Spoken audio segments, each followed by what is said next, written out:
യുക്തിമതം എന്താണ്?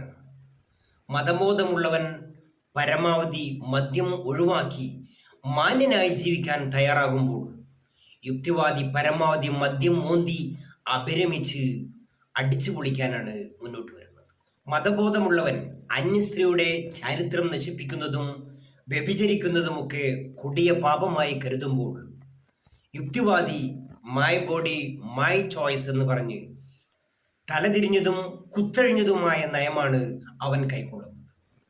മതബോധമുള്ളവൻ കടക്കണിയിൽപ്പെട്ട് തൻ്റെ സഹോദരനെ കടം കൊടുത്ത് സഹായിക്കുമ്പോൾ യുക്തിവാദി പൈസ കൊടുത്ത് പലിശ ചൂഷണം ചെയ്യാനാണ് മുന്നോട്ട് വരുന്നത്. അങ്ങനെ മതബോധമുള്ളവൻ മാനവികത കാണിക്കുമ്പോൾ യുക്തിവാദി ബ്ലേഡായി മാറുകയാണ്.